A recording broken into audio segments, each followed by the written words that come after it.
Bienvenidas y bienvenidos al Mausoleo de los Horrores, espacio dedicado a dar voz a aquellas historias paranormales o inexplicables que a la mayoría de nosotros nos ha tocado vivir.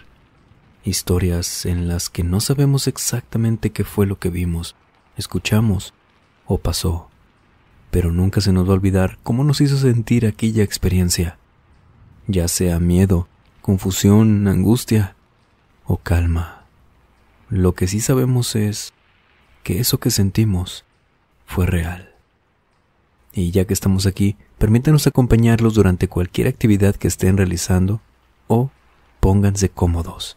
Vamos a desconectarnos un ratito del estrés y de la prisa del mundo exterior y mejor, preparen y acompáñenos con la bebida y pan de muerto de su preferencia para transportarnos directo a cada sitio donde toma lugar cada historia de Día de Muertos. El Día de Muertos. Si bien el día de hoy no vamos a contar la historia y origen de esta celebración, pero bien podemos abordarla en otra ocasión. Creo que la mayoría de nosotros está familiarizada con esta bonita fecha, que si bien es de origen mexicano, tengo entendido que en muchas otras partes también celebran este día.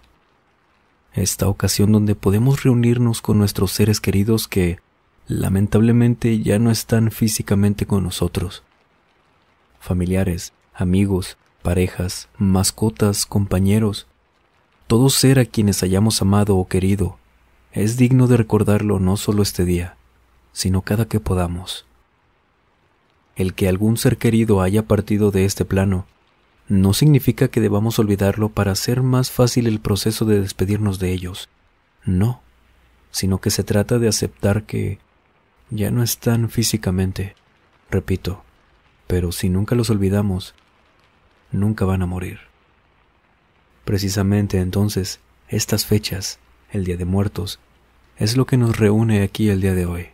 Así que, vámonos directo con la primera historia, la cual nos fue compartida de manera anónima, pero previamente ya hemos contado una experiencia de la misma persona. De hecho, es la que hablaba sobre un pueblito en Zacatecas, llamado El Sombrerete. Les invito a recordar o adivinar cuál fue. Pero en esta ocasión nos cuenta lo siguiente. Nací en Zacatecas, y al menos en la parte donde yo vivía, no acostumbraban mucho a poner altares u ofrendas en el Día de Muertos.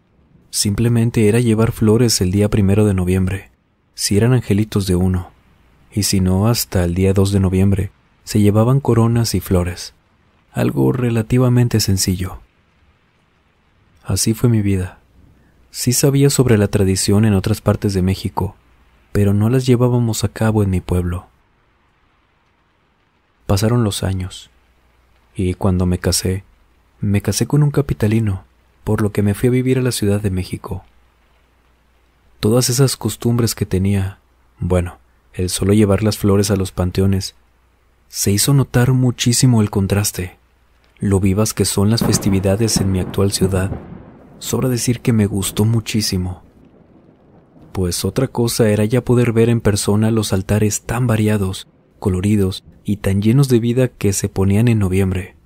Y no solo eso, sino yo también poder hacerlo para mis seres queridos que hayan partido. Realmente no tenía muchos parientes a quienes pudiera dedicarles este día, esa bonita ofrenda, por lo que comencé a ponerles altares a mi Turito y a las ánimas del purgatorio. Bueno, así fue siempre la costumbre. Sí me gustaba mucho hacer todo esto, pero al tercer año que celebré esto, compré como siempre todo lo necesario para poner el altar: flores, veladoras, inciensos, comida, bebidas, papel picado y unas lámparas muy bonitas que simulaban ser velas. Mi esposo era bastante cuidadoso en este tema. Bueno, solo en el tema de que no dejáramos encendida alguna veladora. Ya saben, por el riesgo que representa el que estén encendidas durante la noche o sin supervisión. No me gustaba pelear o discutir con él, y menos lo haría por algo tan simple. Y encima que es cierto, sí podía ser un riesgo.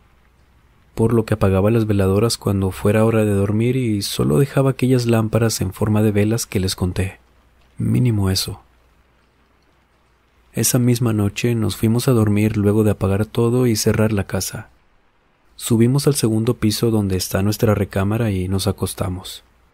Pero, luego de un ratito, mi esposo tuvo una llamada.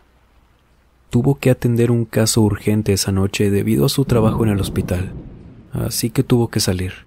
Sería solo un rato, según me dijo.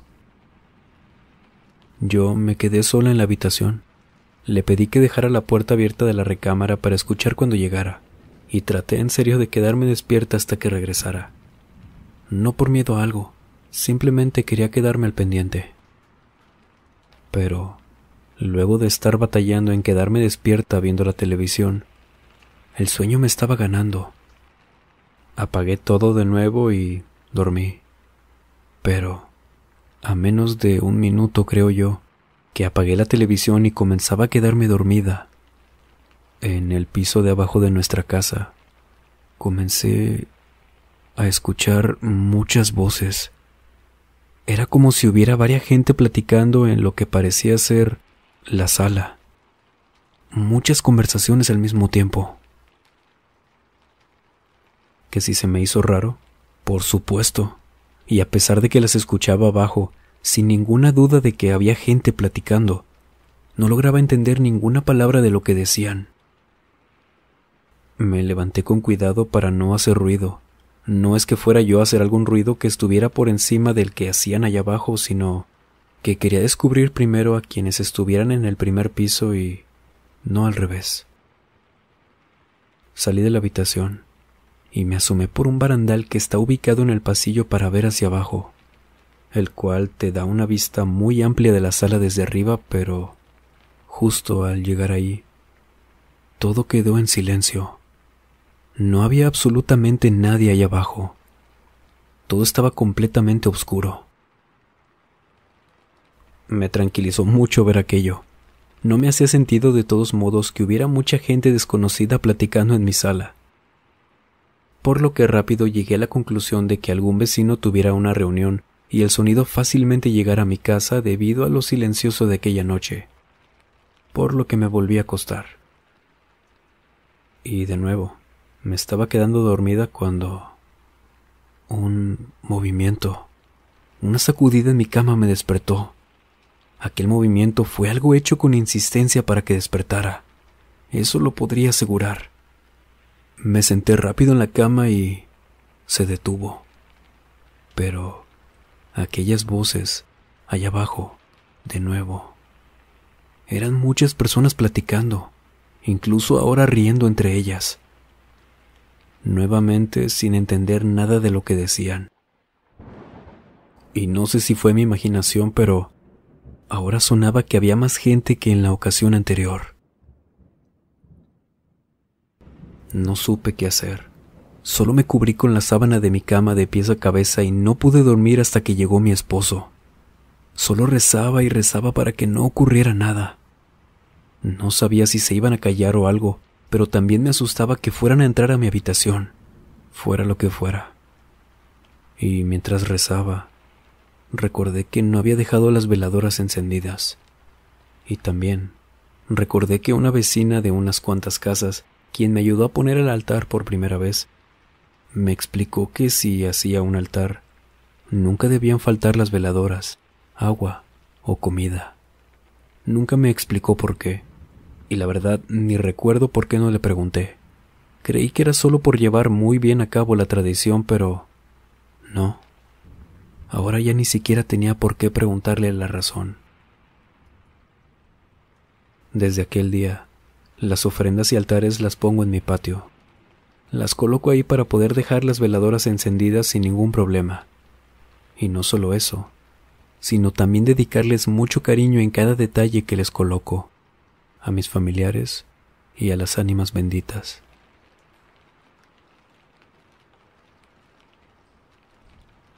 ¿Qué les pareció la primera historia? Cuéntenos. ¿En su ciudad o país hacen estas ofrendas el Día de Muertos? Y de ser así, ¿cómo las hacen? Los leemos.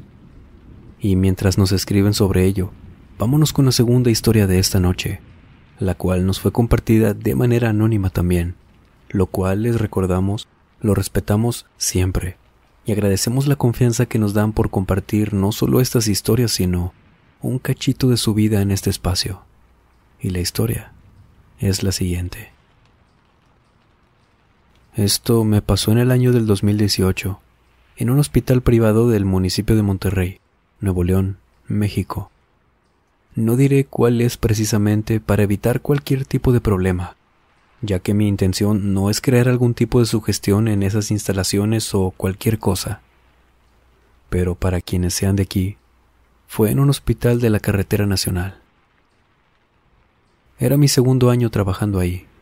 Yo trabajaba en la morgue, y hubo un tiempo donde me tocaba pasar la madrugada en aquel departamento. Era un lugar muy tranquilo, a pesar de lo que se comentan de estos lugares, de los hospitales e incluso de la morgue. No sé si era porque los dueños eran muy religiosos y el hospital siempre estaba rodeado por esa vibra o sentimiento de que cada pasillo, habitación o área siempre está limpio, por así decirlo, de vibras extrañas, apariciones y esas cosas. Y esa vibra que les comento era lo que sí me mantenía muy tranquilo, incluso en la morgue por las noches. Nunca había vivido nada extraño de todos modos. Era mi segundo año trabajando ahí, como les comento, y les platico esto porque era también la segunda vez que pasaba ahí un día de muertos. En el lugar teníamos un altar, uno a la vista del público, de los pacientes y familiares que los visitaban y todo eso, y otro en un área donde solo el personal podía ingresar. Este altar y ofrendas era más íntimo. En él podíamos llevar fotografías de nuestros seres queridos y, junto a los demás del personal del hospital, ponerles ofrendas entre todos. En esa ocasión que les cuento, ya era de madrugada del 2 de noviembre. Todo fue normal durante la tarde, y esa noche pintaba para seguir de la misma manera, tranquila, sin mucho movimiento. Había ya incluso menos personal, de hecho. Muchos ya se habían ido. Los pacientes que estaban internados, sus familiares y las pocas enfermeras que estaban en el turno nocturno, de verdad que no hacían mucho ruido. Y bueno, la morgue, encima de estar en los pisos más bajos, estaba aún más sola. Habían pasado algunas 5 horas desde que ingresó el último cuerpo, lamentablemente. Sé que no podemos hacer que no ingresen, que no se nos vaya algún paciente, pero lamentablemente es así. Pero lo menciono porque hasta eso, allá abajo estaba muy tranquilo.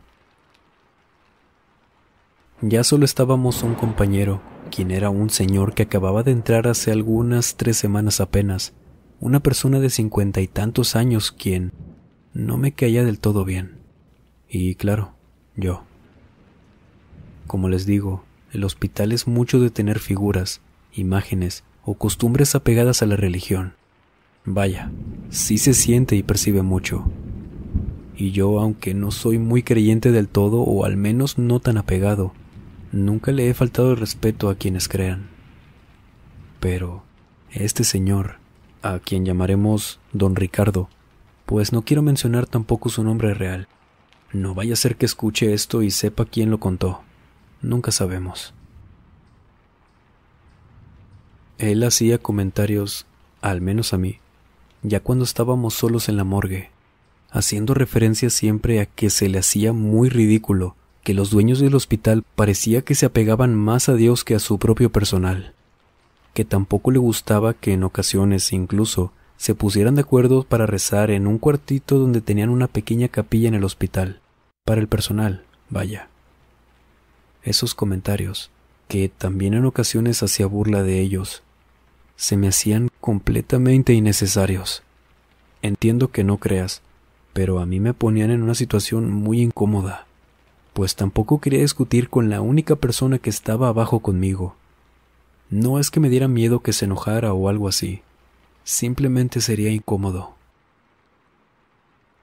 Por lo que solo lo escuchaba, y le decía que sí a todo, o asentía con la cabeza, pero siempre buscaba cambiar la conversación lo más rápido posible. Y precisamente esos comentarios fueron lo que escuché gran parte de aquella noche, en la madrugada del 2 de noviembre. Como les mencioné, estábamos muy tranquilos esa noche. No había mucho trabajo, y en ese piso ya solo estábamos don Ricardo y yo. En un momento, él se va un rato por un café, y luego de unos 20 minutos más o menos, regresó con el café y una pieza de pan. Se acerca conmigo, y mientras come, comienza de nuevo con esos comentarios, pero ahora dirigidos hacia los altares y ofrendas que habíamos hecho. Y si bien yo no le dediqué alguna ofrenda a algún ser querido, sí traje algunas cosas y ayudé un poco días atrás para poner los altares. Menciona que también se le hacía en una tontería todo eso, que igual la comida se iba a desperdiciar, que era absurdo que dijeran que no debíamos tomar la comida o molestar a los muertos porque si no, quién sabe qué cosas iban a pasar y todo eso. Mientras él me decía esto, sinceramente sí me molesté, pues ya era suficiente, y lo digo porque me dijo que el pan que traía, el que se estaba comiendo, estaba en ese altar, y que mejor lo tomaba él antes que las cucarachas. Y no solo eso, sino que me dijo que las veladoras también las había apagado, que cómo se les había ocurrido dejarlas encendidas sin supervisión, y más en ese turno, con todo el papel de los adornos y la madera del altar. Sabía muy bien ya con qué intenciones decía y hacía esto. No lo hacía para cuidarnos del fuego de las veladoras, sino que quería aprovechar la ocasión para molestar a quienes pusieron el altar y expresarles su pensamiento respecto al tema de esa manera. Yo estaba muy molesto, pero no le quería decir nada. Ya ni siquiera le daba la razón y lo volteaba a ver. No sé si él notó mi molestia, pero él mismo concluyó con el tema. Se puso a arreglar unas carpetas que tenía pendientes y nos quedamos callados escuchando la televisión por unos 20 minutos sin decir nada más. Y luego de ese tiempo, un sonido, un poco bajo al inicio, comenzaba a recorrer el pasillo afuera de la morgue. Puse atención y me di cuenta que era un llanto de una mujer. Se escuchaba lejos, pero sabía que venía del pasillo. Le bajé un poco al volumen de la televisión para escuchar con atención y, en efecto, era el llanto de una mujer. Le bajé por completo el volumen y don Ricardo levantó la mirada dirigiéndola hacia la puerta, la cual siempre la manteníamos cerrada. No le pregunté ni le dije nada. Y de hecho me preguntó algo como que quién estaba dando lata a estas horas o algo así. Y yo comencé a caminar hacia la puerta para abrirla, y a unos 2 metros antes de llegar, el sonido de pies descalzos por todo el pasillo me hicieron detenerme. Se me hizo raro. No me asusté, al menos al inicio no, sino que sí me desconcertó. Pensaba en que nadie debería estar abajo, y de hecho, iba a caminar más rápido porque probablemente había ocurrido algo o no sé. Aunque el llanto ya no se escuchaba, solo los pasos, de un lado para otro. Levanté la mano para abrir la puerta y... unos golpes en la pared. Ahora sí me asustaron. Aquellos fueron recorriendo toda la pared que nos separaba del pasillo, hasta que llegaron a la puerta. Ahí sí, de plano corrí hacia atrás, y don Ricardo solo estaba con los ojos muy abiertos, sentado, viéndome. La puerta se sacudía, pero no se abría. Era raro porque, en caso de que alguien quisiera entrar, la puerta no tenía seguro o era muy pesada. Nada de eso. Solo la golpeaban insistentemente. Y luego, aquellos llantos desesperados. No decía nada aquella mujer, solo lloraba de una forma muy dolorosa, como si algo le estuviera pasando en realidad, pero algo me decía que no debía salir. Dejó de golpear la puerta y comenzó a correr de vuelta por el pasillo. Los pasos descalzos y el llanto lo recorrían de un lado a otro y, de repente, ahora otro sonido. Los cuadros o pinturas que estaban colgados en el pasillo habían caído al suelo. Y lo digo tan seguro porque era lo único que tenía vidrio en ese estrecho y corto pasillo, en el cual solo estaba nuestra puerta, la del elevador que no sonó en ningún momento, y la puerta que da hacia las escaleras de emergencia. Luego de que aquellos vidrios nos anunciaran que se habían caído debido a su sonido, todo quedó en silencio. Volteé a ver a don Ricardo y le pregunté. Me asomo. Estaba tan acelerado, asustado, pero a la vez algo me decía que probablemente era una persona, y no lo que temía, quien corría en el pasillo e hizo todo ese escándalo para luego dejar un silencio abrumador por todo el piso de abajo. Don Ricardo no me dijo nada, y no esperé tampoco ninguna respuesta de su parte para asomarme al pasillo.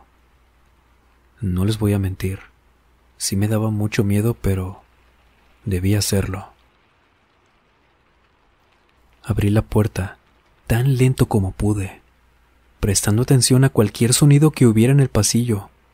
Y no, de plano ya no se escuchaba nada, ni pasos de hecho en los pisos de arriba o algo. Yo sinceramente creí que mínimo alguien estaría caminando o corriendo hacia acá luego de escuchar todo esto, pero no.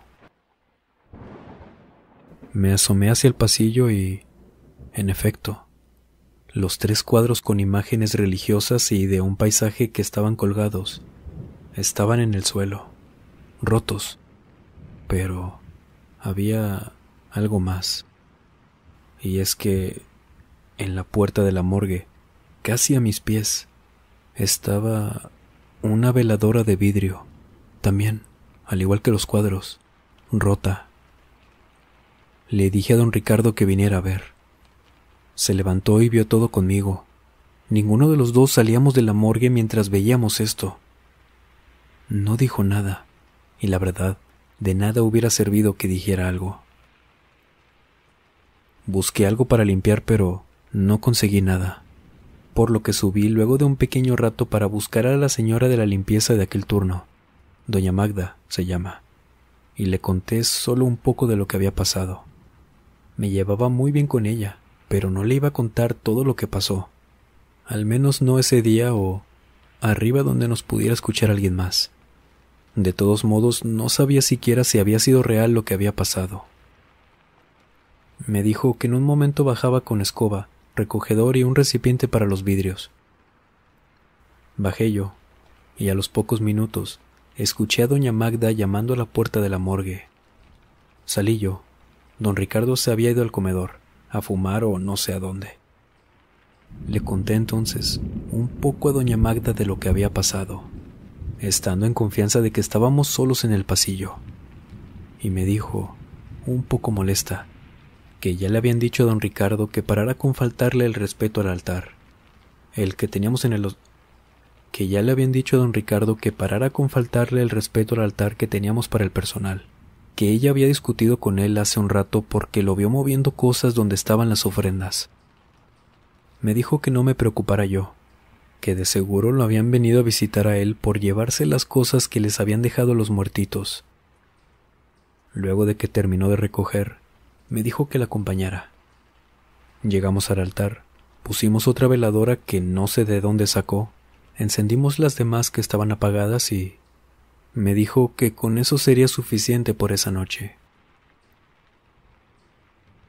Don Ricardo dejó de trabajar ahí 2 semanas después. No se lo atribuyo a nada paranormal el que se haya ido, sino a su actitud. Y bueno, cada quien, ¿no? Pero al menos, la morgue siguió igual de tranquila desde aquella noche. Le mando un saludo a doña Magda, que espero que, si lo escucha, recuerde aquella vez.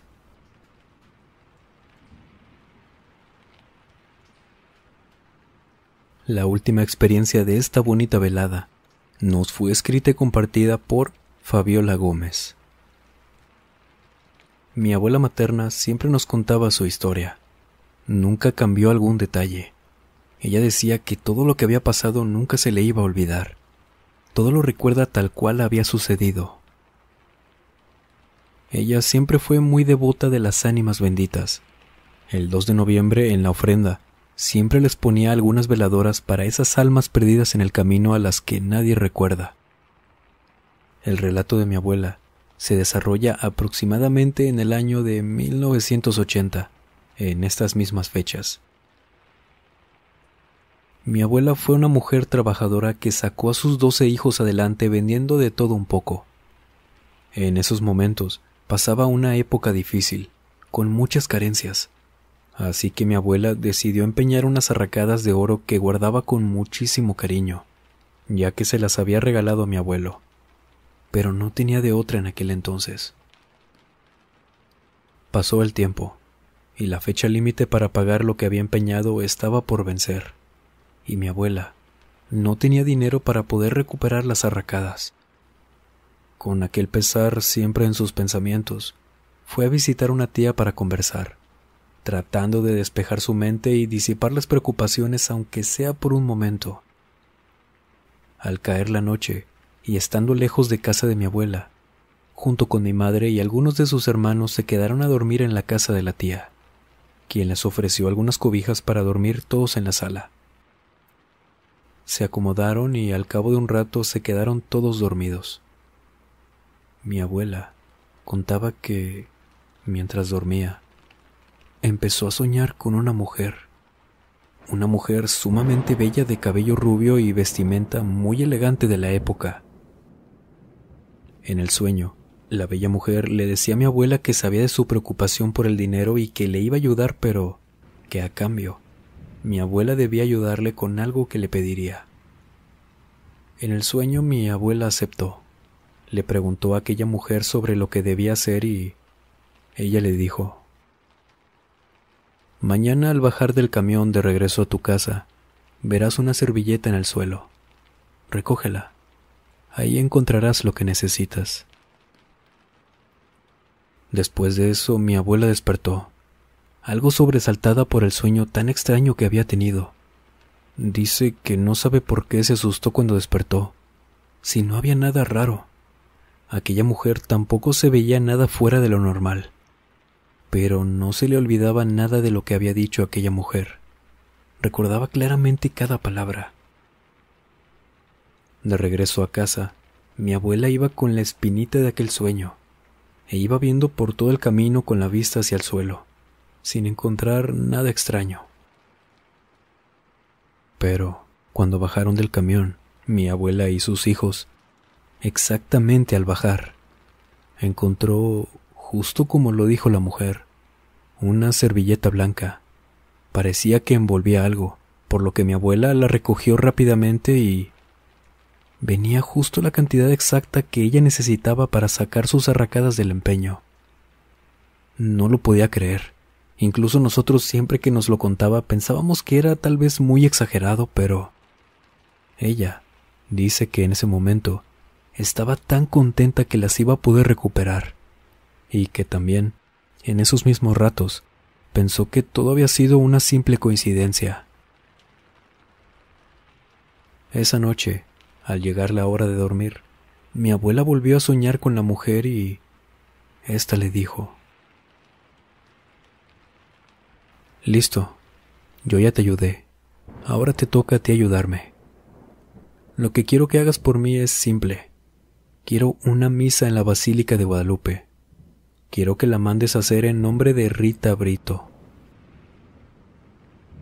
Mi abuela dice que solo asintió, y después de eso, al día siguiente, mandó a una de sus hijas a la iglesia local a pedir una misa para Rita Brito, pensando que con eso sería suficiente, y no en la basílica como lo había pedido aquella mujer.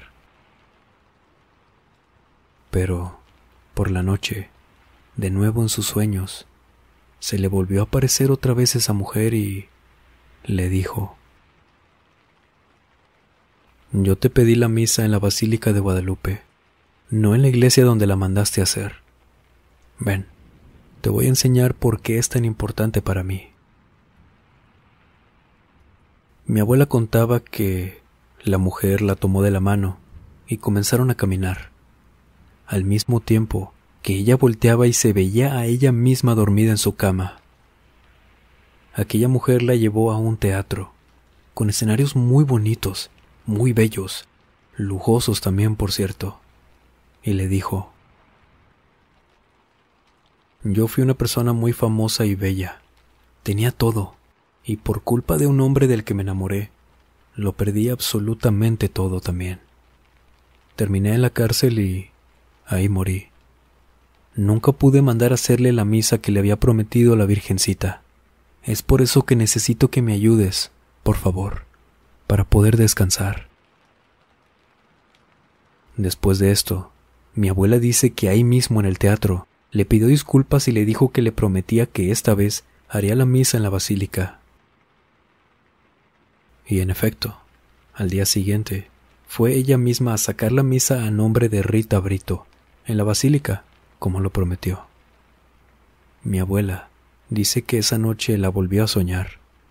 Esta vez solo le agradeció y le dijo que, al fin, podría descansar, que no se imaginaba cuánto tiempo llevaba así. Mi abuela ya falleció hace algunos años, pero todos en la familia recordamos aquel relato de esa mujer que soñó, ya que ella contaba esta historia cada que le preguntaban por qué era tan devota de las ánimas benditas. Esta historia va en memoria de Josefina Rodríguez, a quien le mandamos por supuesto, un abrazo hasta el cielo. Que el dolor de haberlos perdido no opaque nunca la alegría de haberlos tenido. ¿Qué les parecieron estas historias? ¿Les ha pasado algo parecido? ¿Recuerdan que una vez tocamos el tema de las ánimas benditas? Y si no, dense una vuelta por el canal. Voy a colocarlo aquí arriba en una tarjetita por si no lo han escuchado.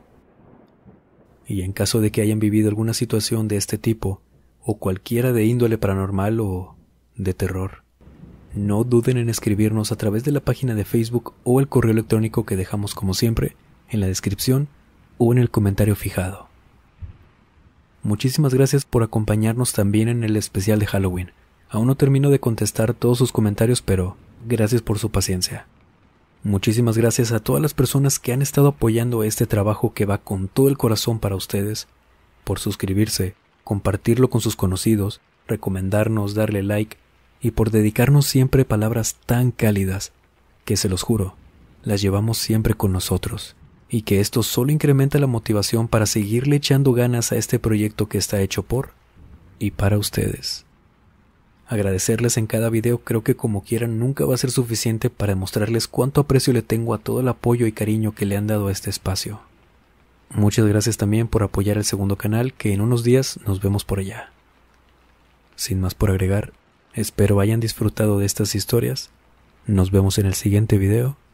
Buenas noches.